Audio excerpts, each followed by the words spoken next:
আমরা এখন জড়তা নিয়ে কথা বলছিলাম। জড়তা কি? গতিশীল বস্তু সর্বদাই গতিশীল থাকার চেষ্টা করবে, স্থিতিশীল বস্তু সর্বদাই স্থির থাকার যে চেষ্টাটা সেটা কি বলা হয়? জড়তা, যেটা নিয়ে আমরা আগের স্লাইডে একটু বিস্তারিত দেখেছিলাম। আর জড়তার পরিমাপ কিভাবে করা হয় বলেন তো? ভরের মাধ্যমে। তাহলে জড়তার পরিমাপ, কেউ যদি বলে কতটুকু জড়তা আছে, আমরা কিভাবে নির্ণয় করব? ভরের মাধ্যমে আমরা জড়তাকে নির্ণয় করার ট্রাই করব। আমরা এই অ্যানিমেশনটা একটু দেখি, বা এটা যদি ভালো করে খেয়াল করেন, প্রথম পার্টের মধ্যে বাস ইন রেস্ট, বাসটা থেমে আছে, ওই অবস্থায় আপনি স্থিরভাবে সোজা হয়ে দাঁড়িয়ে আছেন। কিন্তু যখনই বাসটা গতিশীল হলো, আপনার ঝোঁকটা পিছনের দিকে চলে যাচ্ছে। এটা আপনি দেখবেন, প্র্যাকটিক্যালি চেষ্টা করবেন কেন পিছনের দিকে চলে যাচ্ছে। আপনার নিচের অংশটুকু, এই যে এই অংশটুকু আলটিমেটলি আপনার স্টেবল আছে। কেন স্টেবল আছে? লেগে আছে। কিন্তু উপরের অংশটুকুতে জড়তা কাজ করতেছে, জড়তা কাজ করতেছে। দ্যাটস হোয়াই আপনি পিছনের দিকে চলে যাচ্ছেন। এটা আমরা আরেকটু বিস্তারিত পড়বো, একটু দেখে নেবেন এটা ভালো করে, তাহলেই হবে। পরের অংশের মধ্যে দেখেন, আপনি বাসে স্টেবল আছেন, স্থির অবস্থায় সোজা আছেন, কিন্তু যখনই বাসটা থেমে গেল, তখন আপনার ঝোঁকটা সামনের দিকে চলে যাচ্ছে। হয় না এরকমটা? যেন মনে হয় সামনের দিকে চলে যাচ্ছি। আমি বসে আছি বা দাঁড়িয়ে আছি, আমার অর্ধেক অংশটা স্টেবল আছে, ওই জায়গাতেই আছে, কিন্তু বাকি অংশটুকু বা উপরের অংশটুকু কি হচ্ছে? আমার সামনের দিকে ঝুঁকে যাচ্ছে। এটাও কেন হচ্ছে? এই জড়তার কারণেই হচ্ছে। এটা এমনিতেই দেয়া। এখন যতটুকু আলোচনা করলাম, এখান থেকে কি ধরনের প্রশ্ন আসতে পারে? যশোর বোর্ড 2019 সালে আসছিল, কিছুই আলোচনা করি নাই, কিন্তু তাও কিন্তু প্রশ্ন চলে আসে এখান থেকে। সুতরাং কতটুকু পড়তে হয় বুঝেন, শেষ মুহূর্তে কোনো কিছু ছাড়ার মতন না। এই একটা মার্কে আপনার জন্য কি হিউজ একটা অপরচুনিটি তৈরি করে দিবে। প্রথম প্রশ্ন, নিউটনের প্রথম সূত্র পদার্থের কোন ধর্মকে প্রকাশ করে? বলেন তো দেখি, পদার্থের কোন ধর্মকে? আপনি পড়ে ফেলছেন। জড়তাকে প্রকাশ করে। কোনটাকে? জড়তাকে। ভেরি গুড, জড়তাকে। এখানে অপশন অবশ্যই দেয়া থাকবে, কিন্তু আমি অপশনটা দেই নাই কেন? আপনার দক্ষতা যাচাই করার জন্য, আপনি ক্লাসে কতটুকু মনোযোগ দিয়ে করছেন। নেক্সট, গাড়ির ব্রেক চাপলে যাত্রী সামনের দিকে ঝুঁকে পড়েন কেন? বলেন তো দেখি, কোন জড়তার জন্য? এটা গতি।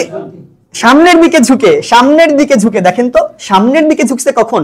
যখন কি ছিল? বাস ইন মোশনে ছিল, গতি জড়তা যখন কাজ করছে। বস্তুটা কি ছিল? বাসটা গতিশীল ছিল, মোশনে ছিল, গতিতে ছিল, কিন্তু যখনই এটা থেমে গেল, তখন কি তার একটা গতি বাধাপ্রাপ্ত হয়েছে, একটা গতির জড়তা তৈরি হয়েছে, থামিয়ে দিয়েছে। কিন্তু সে তো চাইবে চলার জন্য, কারণ জড়তার ধর্মটাই কি? গতিশীল বস্তুকে গতিশীল রাখার চেষ্টা করবে। তো সে চলতেছিল, গতিশীল ছিল, সেখান থেকে তাকে থামিয়ে দেওয়া হলো। সুতরাং কি হবে এখানে বলেন তো স্যার? সে গতি জড়তা কাজ করবে এখানে একটা। সুতরাং সামনের দিকে ঝুঁকি কেন বলেন তো? গতি জড়তার জন্য, তাই না? এটা আমরা সবাই পারবো ইনশাল্লাহ, গতি জড়তার জন্য। জড়তার ইংরেজি কি বলছিলাম? জড়তার ইংরেজি কি বলছিলাম? ইনারশিয়া। জড়তার পরিমাপ কোনটা বলেন তো স্যার? ভর। জড়তার পরিমাপ কোনটা? ভর। এগুলো পারবো না আমরা? দেখেন সবগুলো কিন্তু বোর্ডে আসছিল, সবগুলো বোর্ডে আসছিল। নেক্সট, সম আয়তনের নিচের কোনটির জড়তা বেশি? আলটিমেটলি এখানে একটা অপশন অবশ্যই থাকা দরকার ছিল। মনে করেন আমি আপনাকে দিয়ে দিলাম লোহা, সোনা, তামা, রূপা। লোহা, সোনা, তামা, রূপা। কেন কেন স্বর্ণের ইয়াটা বেশি হবে, জড়তা বেশি হবে বলেন তো? কারণ আমরা রো ইজ ইকুয়াল কি পড়েছিলাম বলেন তো? M by V. তাহলে এখান থেকে আমার জড়তা বেশি। জড়তাটা নির্ভর করে কার উপরে বলেন তো? ঘনত্বের উপর, ভরের উপর। জড়তাটা পরিমাপ করা যায় কিভাবে? ভর দিয়ে। তাহলে এমটা হচ্ছে ম্যাস। তাহলে এমটাকে যদি আমি আলাদা করে বের করি, তাহলে আমি কি পাবো বলেন তো? M is equal rho into V. এই ভি এর পরিমাণটা তো এখানে আলটিমেটলি ফিক্সই থাকবে, এটা তো পরিবর্তন হবে না। তাহলে স্বর্ণের জন্য একটা হবে, রূপার জন্য একটা হবে। ঘনত্বে ভ্যারি করার কারণে যার ঘনত্বটা বেশি হবে, যার রো এর ভ্যালুটা বেশি হবে, সেই হবে এখানে আনসার। সবাই বুঝতে পেরেছেন? এটা হজবরল ফিজিক্স, ঠিক আছে? কথা বলা যাবে না। হজবরল ফিজিক্স মানে হচ্ছে আমরা যে টপিকটা পড়লাম এটা আউট অফ কনটেক্সট আমরা তো পড়ে ফেলছি। পড়ার মাঝেও আমরা যেন আমাদের যেন বোরিং না হই, আমরা যেন কনসেন্ট্রেশনটা ধরে রাখতে পারি, দ্যাটস ওয়াই আমরা এই প্রশ্নটা দিয়েছি। এই প্রশ্নটার উত্তরটা স্লাইডের শেষে দেয়া আছে, আপনি আপনার মতন করে কত মজা করে উত্তর দিতে পারেন, এটা হচ্ছে এই জন্য। এটা প্রশ্নের উত্তরটা আমি শুনবো ক্লাস শেষ করে। প্রশ্নটা কি? তুমি যখন বাসে দাঁড়িয়ে থাকো তখন বাস ব্রেক করলে তুমি কেন সামনের দিকে চলে যাও? এটা কিন্তু আমরা একটা ফিজিক্সের যে ব্যাখ্যা সেটা আমরা দেখেছি, তাই না? কিন্তু এটাকে কত সুন্দর করে ফিজিক্সের সমন্বয় করে সুন্দরভাবে উত্তর দেওয়া যায় সেটা আপনাদের আইকিউ যাচাই করার জন্য দিয়েছি, ঠিক আছে? ক্লাসটা যেন বোরিং না হয়। ওকে, যা স্থির বস্তুর উপর ক্রিয়া করে। বল নিয়ে আমরা কথা বলতেছি, কি নিয়ে ভাই? বল নিয়ে। সবাই একটু পড়ে ফেলেন তো, উপরের লাইনটা একটু সবাই পড়ে ফেলেন।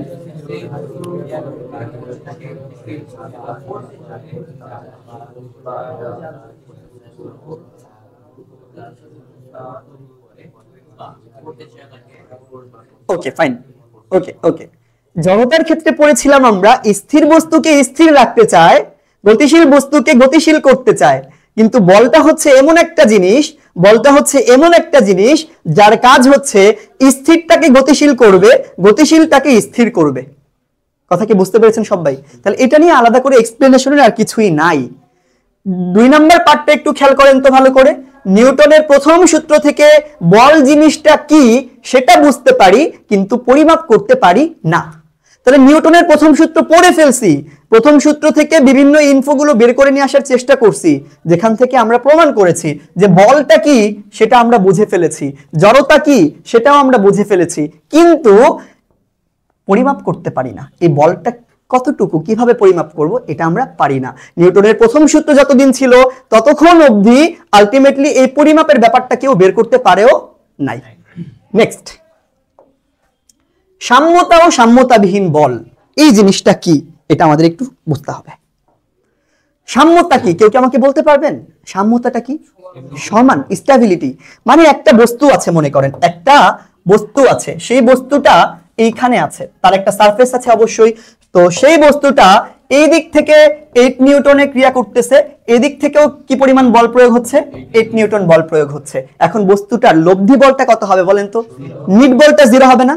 তো নিট বলটা 0 হওয়া মানে কি তার লব্ধি 0 হওয়া? লব্ধি 0 হওয়া মানে কি বস্তুটা কি বলেন তো? স্থির থাকবে। তো যে বস্তু দুই দিক থেকে কিংবা একাধিক বল প্রয়োগের ফলেও স্থির থাকে, এইবার হচ্ছে তার লব্ধি বলটা শূন্য হয়, সেটাকে আমরা কি বলতে পারি বলেন তো? সাম্যতা বল বলতে পারি। কি বল? সাম্যতা বল বলতে পারি। ওই যে আমরা একটু আগে দেখে আসছিলাম, নিউটনের প্রথম সূত্র থেকে পরিমাপ করতে পারি না, পারি বলটা পরিমাপ করতে পারি না, কিন্তু এই সাম্যতা এবং সাম্যতাবিহীন বলের মাধ্যমে আমরা অ্যাকচুয়ালি কি করতে পারবো? পরিমাপটা করতে পারবো। তো সাম্যতাবিহীন বল কোনটাকে বলে বলেন তো স্যার? বলেন তো দেখি, বলেন তো সাম্য বল কোনটা বা অসাম্য বল? সাম্য বল তো দেখলাম আমরা, তাহলে অসাম্য বল কোনটা বলেন তো স্যার? অসাম্য বল কোনটা? অসাম্য বল কোনটা সবাই বলেন? কোন একটা, যার নেট বলটা কি হবে না স্যার? 0 হবে না। আলটিমেটলি এটা ধরেন 8 নিউটনই বল প্রয়োগ করতেছে, এদিক থেকে আবার 3 নিউটন বল, এদার 4 নিউটন বল প্রয়োগ করতেছে, তাদের লব্ধি বলটা কত হবে বলেন তো আমাকে? তাদের এফ নেটটা কি হবে বলেন তো স্যার? তাদের এফ নেটটা হবে বলেন তো কি? 8 - 3 = 5, তাই না? তার মানে এই যে তাদের একটা আলাদা অন্য একটা বল তৈরি হয়েছে, নেট বলটা শূন্য হয় নাই, এটাকে আমরা কি বলতে পারি বলেন তো? অসাম্য বল বলতে পারি। কি বলতে পারি? অসাম্য বল। তাহলে আপনি বলের পরিমাপ করতে পারবেন না? ইজি না আমাদের জন্য? পারবো তো ইনশাআল্লাহ। তাহলে নিউটনের প্রথম সূত্র থেকে না পারলেও আমরা সাম্যতা বল এবং অসাম্য বলের মাধ্যমে সেটাও শিখে ফেললাম। এগুলো আপনারা বাচ্চাকালে পড়ে আসছেন। তবে এই টপিকটা খুবই গুরুত্বপূর্ণ, খ নাম্বারে গ নাম্বারে চলে আসতেই পারে, এটার কোনো নিশ্চয়তা বলতে কিছু নাই, যে কোনো কিছুই ঘটতে পারে। হ্যাঁ, খেয়াল করেন মৌলিক বলের প্রকৃতি। মৌলিক বল কয়টা বলেন তো? মৌলিক বল হচ্ছে 4টা। মৌলিক বল কয়টা? 4টা। আচ্ছা, প্রথমে এটা আলোচনা করার আগে আমরা একটা প্রশ্ন করি আপনাদের কাছে। এই যে আমরা ধাক্কা দেই, এটা একটা বল তাই না? একটা ধাক্কা দিচ্ছি, একটা ফোর্স একটা আলটিমেটলি, পরে আমরা হচ্ছে লাথি মারতেছি, ঘুষি মারতেছি, কিল মারতেছি, এগুলো আসলে কোন ধরনের মৌলিক বলের মধ্যে পড়তেছে? এটা আপনাদের কাছে প্রশ্ন, কেউ কি বলতে পারবেন? ওকে, চিন্তা করার জন্য সময় দিলাম। চলেন আমরা দেখি। সবল নিউক্লিয়ার বল হচ্ছে প্রোটন ও নিউট্রনকে একত্রে আবদ্ধ করে নিউক্লিয়াস গঠন করে। মানে হচ্ছে সে আবদ্ধ করার পরে নিউক্লিয়াস গঠন করবে, নিউক্লিয়াসের বাইরে তার কোনো কাজ নাই, সে নিউক্লিয়াসের ভেতরেই আলটিমেটলি কি করবে? বলটা প্রয়োগ করবে, এই ব্যাপারে কাজ করবে। তার পাল্লা মানে কি? রেঞ্জ। পাল্লা মানে কি ভাই? রেঞ্জ কত? 10⁻15 মিটার। আপেক্ষিক সবলতা মানে সবল নিউক্লিয়ার বলের সাপেক্ষে, আলটিমেটলি সবল নিউক্লিয়ার বলের সাপেক্ষে এটার কতটুকু পার্থক্য? অনেক বেশি, 1। কতটুকু? 1। নেক্সট, আপেক্ষিক সবলতা মহাকর্ষ বলের সাপেক্ষে। মহাকর্ষ বল কোনটা? এইটা। এটার সাপেক্ষে কতটুকু? 10⁻41। 10⁻41, এটাও কি হিউজ একটা ভ্যালু, তাই না?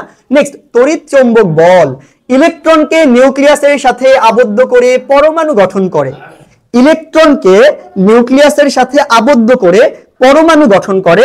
পরমাণু গঠন করার মাধ্যমে যে যে বলের মধ্যে পরমাণু আলটিমেটলি গঠিত হচ্ছে, কোনো না কোনো ভাবে পরমাণুর সাথে স্বয়ং সক্রিয়তা আছে, সেটাকে কি বলে? তড়িৎ চৌম্বক বল বা তড়িৎ চৌম্বকীয় বল বলে। তাদের এই গ্রাফটা পড়ে নেবেন আপনারা, এগুলো দেখে নেবেন ভালো করে, এগুলো মুখস্থ রাখার চেষ্টা করবেন। হ্যাঁ, গ নাম্বারে চলে আসতে পারে। দুর্বল নিউক্লিয় বল কোনটা? যেটা বিটা ক্ষয়ের জন্য দায়ী হয়। নরমালি যেই বলের মাধ্যমে বিটা গুলো ক্ষয় হয়ে যায় সেটাকে আমরা কি বলবো? দুর্বল নিউক্লিয় বল বলবো। আর একটা হচ্ছে মহাকর্ষীয় বল, নক্ষত্রগুলোকে একত্রিত করে গ্যালাক্সি গঠন করে। অনেকে আমরা বলি এই যে আমরা ধাক্কা দিচ্ছি, আমরা লাথি দিচ্ছি, ঘুষি দিচ্ছি, এই বলগুলোকে আলটিমেটলি কেউ যদি চিন্তা করে, আলটিমেটলি তার প্রথম মনে হতে পারে যে এটা হচ্ছে মহাকর্ষীয় বলেরই অংশ, কিন্তু আসলে তো মহাকর্ষীয় বল না। কেন না? কেউ কি বলতে পারবেন আমাকে? আমি মনে করেন এই মোবাইলটাকে ঘুষি দিলাম, তাই না? এই মোবাইলটাকে আমি কি করলাম? ঘুষি দিলাম। সে কি সামনের দিকে চলে যাবে না? ঘুষি দিলে সে কি স্থির থাকবে? থাকবে না। আবার আমি যদি একটু নিচের দিকে নামাই, তাহলে কি মোবাইলটা নিচের দিকে নেমে যাবে না? এটা কি মহাকর্ষীয় বলের সাথে সম্পর্কিত? মহাকর্ষীয় বলে কি বলছে? একত্রিত করে গ্যালাক্সি গঠন করে। আলটিমেটলি একত্রিত হচ্ছে। আমার এই বলটা আগের স্থির থাকার স্টেবিলিটিকে একত্রিত হচ্ছে না, পার্থক্য আছে। সুতরাং আমি তড়িৎচুম্বকীয় বলের দিকে যদি তাকাই, তাহলে আমরা দেখব ইলেকট্রনকে নিউক্লিয়াসের সাথে আবদ্ধ করে পরমাণু গঠন করে। মানেটা হচ্ছে এই যে আমরা লাথি দিচ্ছি, ঘুষি দিচ্ছি, এগুলো আসলে তড়িৎচুম্বকীয় বলের অন্তর্ভুক্ত। এটা কেন? এটা আপনাদের জন্য হোমওয়ার্ক দিলাম, চিন্তা করে আপনারা বের করে নিয়ে আসবেন। ঠিক আছে? আমাদের লাথি ঘুষি বল প্রয়োগ করাটা কেন তড়িৎচুম্বকীয় বল? মৌলিক বল দিয়ে চিন্তা করি, কেন এটা তড়িৎচুম্বকীয় বল? এটা আপনারা চিন্তা করে বের করে নিয়ে আসবেন। ঠিক আছে? ইনশাল্লাহ আপনাদের মেধা অনেক বেশি প্রখর হবে। ওকে, প্রকৃতিতে বিদ্যমান মৌলিক বল কয়টি বলেন? কয়টা? মাত্র পড়ে বসলাম। ওকে, 4টি। নেক্সট বলছে মৌলিক বলের মধ্যে সবচেয়ে দুর্বল বল কোনটা? দুর্বল নিউক্লিয় বল কেন হবে স্যার? এই যে একটা ভুল করে ফেলছেন, মহাকর্ষীয় বল হবে। আপনি রেঞ্জটা দেখেন তো, দুর্বল নিউক্লিয় বল কত? 10⁻11, তাই না? এটা কত? 10⁻41। কত বেশি বলেন তো? তার মানে কি কত? কোনটা হবে বলেন তো? সবচেয়ে দুর্বল বল কোনটা? সবচেয়ে দুর্বল বল কোনটা? সবাই বলেন কোনটা? এটা কোনোভাবে ভুল করা যাবে না। বলেন নেক্সট।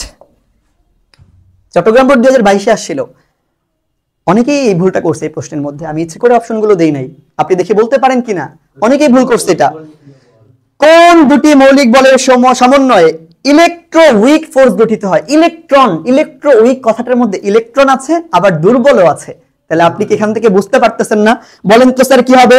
তড়িৎ চৌম্বকীয় বল এবং কি দুর্বল নিউক্লিয় বল। এটার অ্যান্সারটা কি হবে? তড়িৎ চৌম্বকীয় বল এবং দুর্বল নিউক্লিয় বল। পারবেন না? অপশনে দরকার আছে ভাই। আমরা এমন ভাবে পড়তেছি আমরা যেন ফুল মার্কস পেয়ে যাই ইনশাআল্লাহ, তাই না? তো এটা আমার অপশন দেখার সময় নেই। অপশন দেখা মানে কি আমার সময় নষ্ট হচ্ছে। পারবেন না আপনি এটা? ওকে, নেক্সট। মধ্যাকর্ষণ শক্তির তুলনায় তড়িৎ চৌম্বক বল কত গুণ শক্তিশালী? ওই গ্রাফ যদি কেউ ভালো করে লক্ষ্য করে থাকেন, তাহলে এই প্রশ্নের উত্তর সে চোখ বন্ধ করে বলে দিতে পারবে। সে যদি কানার ভাই অন্ধ হয়, কানার ভাই অন্ধ কি এটা বলতে পারবে না ভাই? গ্রাফের মধ্যেই ছিল মধ্যাকর্ষণ শক্তির তুলনায় তড়িৎচুম্বকীয় বলটা মানে লাথি ঘুষি কিলটা কত গুণ শক্তিশালী হয়? 10⁻39। কত হবে? 10⁻39। চলেন তো দেখি আমারটা হয়েছে কিনা, দেখি তো স্যারের ভুল হয়েছে কিনা, চেক করি। কত বলেন তো? 10⁻39। ঠিক আছে? পারবেন না এগুলো ইনশাআল্লাহ?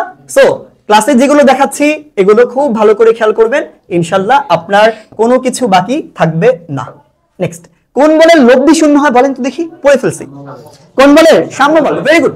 আমি চাই সবাই অ্যানসার করবেন, একজন দুইজন কেন, মাত্র পড়ালাম না এটা। কোন বলের লব্ধি শূন্য হয়? লব্ধি শূন্য হয় না কোন বলে? আমরা জড়তাকে প্রমাণ করি, পরিমাপ করি কিভাবে? ভরকে পরিমাপ করি কিভাবে? বলকে পরিমাপ করি কি দিয়ে? বলকে পরিমাপ করি কি দিয়ে? বলকে পরিমাপ করি কি দিয়ে? মাত্র পড়ালাম সাম্য বল এবং অসাম্য বল দিয়ে। বলকে আমরা বলের সংজ্ঞাটা কোথা থেকে পাই? নিউটনের প্রথম সূত্র থেকে। নিউটনের প্রথম সূত্রে কয়টা ব্যাপার আলোচনা করা হয়েছিল? দুইটা ব্যাপারে। একটা হচ্ছে ইনারশিয়া, আরেকটা কি? বল। একটা কি ইনারশিয়া, আরেকটা কি? বল। তো ইনারশিয়া দুই প্রকার, স্থিতি, গতি। ওই ব্যাপার আলোচনা শেষ। তাহলে বল সম্পর্কে আলোচনা আছে, কিন্তু বলটাকে কেমনে পরিমাপ করে এটা বলা নাই। কেমনে বের করবো বলেন তো স্যার? সাম্য বল এবং অসাম্য বল মানে নেট বল দিয়ে বের করব। নেট বল কোনটা? লব্ধি বল। লব্ধি বল শূন্য হলে সেটা সাম্য বল, লব্ধি বল শূন্য না হলে সেটা অসাম্য বল। পারবো না এগুলো ইনশাল্লাহ? ইনশাল্লাহ। খুব ইম্পর্টেন্ট একটা টপিক, ভর বেগ। কথাটা শুনেই বোঝা যাচ্ছে ভর বেগ।